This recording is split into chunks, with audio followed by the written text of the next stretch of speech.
वो सुन लेते नहीं पर है क्या। शेफाली वैद्य की ये बात से सहमत हूँ कि मैटर बहुत सारे पुलिस एजेंसी करने के पीछे रहते हैं। तो सर वही ना, आप लोग वही तो वो बता रही हैं, आप लोग जी, नवंबर 2020 में कहां बिजी थे, उन्होंने वो याद दिलाया बस।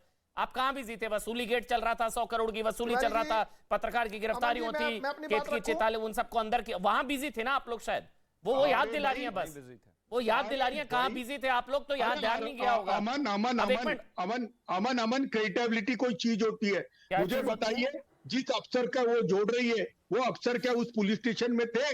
कुछ तो भी बोलना, और किसका भी संबंध किससे जोड़ना। तो सर किससे पूछे फिर, कहां जाए, किससे पूछे? तिवारी जी आपकी पुलिस आपकी सरकार, किससे पूछे? आपकी पुलिस आपकी सरकार, बीजेपी की होती तो उनसे पूछते, आपकी पुलिस आपकी सरकार, सेकुलर सरकार, श्रद्धा भाई वही। अब एक मिनट, अच्छा जो आरोप है तिवारी जी सुनिए ना, इतना थोड़ी ना चिढ़ना, सवाल तो है ना, आपने खुद माना ले फेलियर है, आपने खुद माना गलती हुई, तो फिर आप अपने आप से पूछ रहे हैं ना, सरकार पे डालते हो। अरे तो फिर पुलिस किसकी है? अरे पुलिस किसकी? आपकी पुलिस आपकी सरकार, बीजेपी से पूछेंगे क्या भाई? आपकी पुलिस आपकी सरकार, आपकी पुलिस सवाल बीजेपी से थोड़ी ना होगा तिवारी जी। अरे भाई अभी भी वही हाल है, अरे अभी भी वसूली चल रही है, कोई तो कुछ अच्छा पहले चल रही थी, अभी भी चल रही है, मतलब पहले चल रही थी, आप ये मान रहे हैं? अभी चल रही है मतलब वो मान रहे हैं, आप मान रहे हैं कि पहले चल रही थी, अभी भी चल रही है?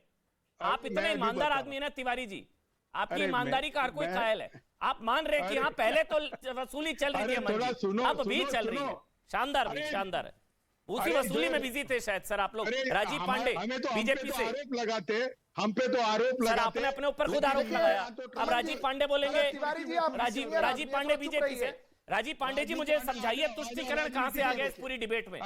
तुष्टीकरण कहां से आ गया? नहीं मैं बता रहा हूं तुष्टीकरण कहां से आया, कहां से आया राजीव पांडे? अमन जी मेरी बात सुनिए, अमन जी जिस प्रकार से भारतीय जनता पार्टी और शिवसेना चुनाव जीत करके, तिवारी जी चुप रहिए प्लीज, आप सीनियर आदमी हैं, आपके बारे में मैं कुछ बोलना नहीं चाहता, आप मेरे सीनियर हैं, मित्र हैं, मेरी बात सुनिए तिवारी जी।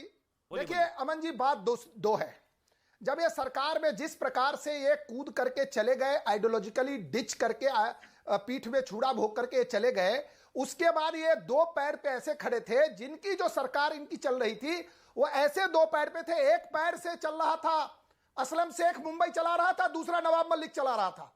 आप किसी भी थाने में जाते कोई भी कार्रवाई नहीं होती, मैं कह रहा हूं ये सबूत नहीं है इसके। आप मुझे बताइए, अगर एक सरकार है, बीच में मत बोलिए तिवारी जी प्लीज, तिवारी जी बीच में मत बोलिए, आप डिबेट को खराब कर रहे हैं प्लीज, मेरा आपसे अनुरोध है। मेरा क्या कहना है अमन जी, मेरी बात तुम्हारा चैनल जो सबसे बड़ी बात है कि आपने देखा, अरे क्या रनिंग कमेंट्री चला रखा है तिवारी जी, चुप रहिए प्लीज तिवारी जी, आप मेरी बात खत्म हो जाए फिर बोलते रहिएगा। अभी वो आपका सम्मान कर रहे हैं, तो आपका सम्मान आपके हाथों में है। अरे मेरा अपमान भी कर रहे हैं ना। अरे तिवारी जी, मैं ऑडियो बंद नहीं कर रहा हूं। किशोर तिवारी क्या यार, किशोर तिवारी उन्होंने बोला भाई आपका सम्मान कर रहे हैं, आपका सम्मान आपके हाथों में है, बरकरार रखिए ना, शांत रहिए। आपके बीच में वो नहीं बोले, अच्छा नहीं लगता ना तिवारी जी, आपके बीच में एक शब्द नहीं बोले। मैं 30 सेकंड में अपनी बात खत्म करूंगा। बस बस अब शांत, बस अब शांत। राजीव पांडे बोलेंगे, सबका ऑडियो बंद रहेगा, पीसीआर ऑडियो बंद सबका। राजीव पांडे एक एक करके सब बोलेंगे। बोलिए राजीव। मैं बता रहा हूं, जिस प्रकार से मुंबई में सरकार चल रही थी, आपने अभी हमारी बहन ने जो कहा कि सरकार कहां इन्वॉल्व थी, बताइए। कमिश्नर ऑफ पुलिस कह रहा है कि होम मिनिस्टर जो है 100 करोड़ की वसूली का टारगेट दिया, लेकिन यह बात एक पक्ष है, दूसरा पक्ष यह है कि मुंबई दो लोग चला रहे थे। मैं नाम बता रहा हूं आपको, एक तो आजकल जेल में है, कैबिनेट मिनिस्टर था, जेल में है आजकल, जेल की हवा खा रहा है, और दूसरा एक विधायक उस एरिया का है।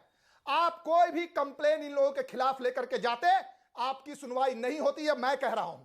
और राम कदम जी ने जो कहा है और जो देवेंद्र जी ने अभी कहा है कि इसकी जांच होगी और पता चलेगा कि कौन वो व्यक्ति था जो श्रद्धा का जो हत्यारा असली है, वो सरकार में बैठा वो व्यक्ति है जो इस कंप्लेंट को दबाया है। और मैं दावे से कह रहा हूं कि इस कंप्लेंट को दबाया गया। जहां तक लीगल इश्यू है, जो प्रैक्टिसिंग एडवोकेट मैं कहता हूं, नॉन कॉग्निजेबल ऑफेंस कहां होता है? जहां पर कोई ऐसा ऑफेंस जिसमें किसी की हत्या की बात चल रही है, आप उसको नॉन कॉग्निजेबल ऑफेंस करके ट्रीट करेंगे, उसमें दो पार्टी नहीं कर सकती है, कंपाउंडिंग पॉसिबल नहीं है। अब कंपाउंडिंग क्यों हुआ? राजीव जी मेरे को ये समझना है, पुलिस ऑफिसर मैं मान लेता हूं, राजीव जी मैं मान लेता हूं, एक एक करके आराम से किशोर तिवारी आराम से एक एक करके बात, एक बात को बोल, नहीं एक मिनट रुक जाइए, ऐसे नहीं होगा सर, ऐसे नहीं होगा। मैं एक मिनट, ऑडियो बंद रहेगा सबका, एक एक करके बोलेंगे। राजीव जी, हाँ राजीव जी मैं आप ही के पास आ रहा हूं। राजीव जी, ये मैं मान लेता हूं लापरवाही हुई, लापरवाही बरती गई, वो तिवारी जी ने भी मान लिया, जो पुलिस ऑफिसर जो भी होंगे वो मान रहे हैं, हाँ हुई, फेलियर है। मेरा सवाल यह है कि अगर इसको दबाया गया, इसमें तुष्टीकरण का एंगल कहां से आ गया, मुझे यह जानना है। इसमें कहां से आ गया कि एक धर्म, और इसमें धर्म कहां से आ गया, अगर मुझे इसको बताइए। दबाया गया है तो किसके कहने पर? तिवारी अमन जी, आपने मुझसे सवाल पूछा, जवाब सुन लीजिए। बताइए। इशू यह है कि जब इसका इन्वेस्टिगेशन होगा कि आफ्ताब के खिलाफ इतनी गंभीर कंप्लेंट फाइल हुआ जिसमें इतने बड़े सेक्शंस थे कि यह आदमी मेरी हत्या कर सकता है, यह मेरी जान लेने की कोशिश कर चुका है, उसको cognizable, non cognizable, cognizable offence को नॉन कॉग्निजेबल किसने बताया? मैं आपको दावे से कह रहा हूं अमन जी, ये पुलिस ऑफिसर नहीं कर सकता है। पुलिस ऑफिसर ने ऊपर से गाइडेंस लिया होगा, उसमें उस समय का कॉल डिटेल रिकॉर्ड निकालना पड़ेगा कि किस व्यक्ति ने जाकर के उस ऑफिसर को कहा कि तुम इसको एनसी के रूप में कन्वर्ट करो। मैं आपको, और इसीलिए देवेंद्र जी ने कहा है कि हम इसकी जांच करेंगे और जांच के बाद जो व्यक्ति इसके लिए जिम्मेवार है राजीव जी, अभी आपने मेरे सवाल का जवाब और जहां नहीं तक दिया। आपने तुष्टीकरण की बात की, आपने मेरा पर पहला आइए। लाइन नहीं सुना। मुंबई मुंबई कौन चला रहा था? मुंबई तिवारी जी की पार्टी नहीं चला रही थी, मुंबई चला रहे थे दो लोग। और ये आप मुंबई के किसी भी व्यक्ति से पूछ सकते हैं कि उद्धव सरकार में मुंबई को चलाने वाले दो नेता कौन थे, और ये वो दोनों नेताओं के साथ ये कड़ी जुड़ेगी, ये मैं कह रहा हूं। कौन थे? मैंने कहा ना, मुंबई चलाने का एक तरफ काम दे दिया गया था नवाब मलिक को, और एक हिस्सा दे दिया गया था, एक विधायक है उसी एरिया का, उसको दे दिया गया था। तो ये आफ्ताब नाम था, इसलिए जो है सॉफ्ट रहा, आप ये कह रहे हैं, इसलिए तुष्टीकरण हुआ? नहीं, मैं आपको कह रहा हूं, आफ्ताब हो या इमरान हो, आप कह रहे हैं आफ्ताब को मजहबी डिस्काउंट मिला है क्या? आपकी कोई भी सर, इशारों में मत बात करिए भाई, आरोप लगा रहे हैं तो खुलकर बताइए ना क्या है, मुझे नहीं समझ आता भाई, मेरा दर्शक उसको नहीं समझ में आएगा ना। इशारों में मत बात करिए, क्या आफ्ताब को मजहबी डिस्काउंट मिला? इमरान अरे मैं होता, जवाब दे दूं, नदीम होता, वो कोई भी होता, उसके खिलाफ कार्रवाई नहीं होती, उसको पुलिस को कहा जाता कि इसको गोल करो। बहुत अच्छा चलिए, बोलिए तिवारी जी, बोलिए तिवारी जी, आप बताइए। वो कह रहे हैं आफ्ताब ये नाम की वजह से उसको मजहबी डिस्काउंट दिया तब की सरकार ने, कथित सेक्युलर सरकार ने, ये आरोप है। नहीं, देखो मैं देखिए बहुत गंभीर आरोप कर लगा रहे हैं राजू पांडे। एक तो मैटर एनसी नहीं हुआ था, कंप्लेंट ने विड्रॉ किया था, लेकिन इसके बाद भी मैं बोलता हूं ऐसे कोई भी डॉक्यूमेंट्री एविडेंस आ जाए कि किसी ने फोन कॉल किया था और इनका एक आरोप है कि नवाब मलिक, क्या किसी को मारने की कोई जवाब तो देने दो, कंपाउंडेबल ऑफेंस है? अरे अमन भाई, मर्डर कंपाउंडेबल ऑफेंस है, ये बता दीजिए बस। अरे अमन भाई मेरी बात सुनो। Attempt to murder compoundable offence है कि नहीं, ये बता दीजिए। अमन भाई मैं पूरी जवाब दे दूंगा। मैं चाहता हूं कि इनके आरोपों की भी इंक्वायरी हो। बहुत गंभीर आरोप लगा रहे, इससे मुंबई पुलिस की क्रेडिबिलिटी धोखे में आएगी।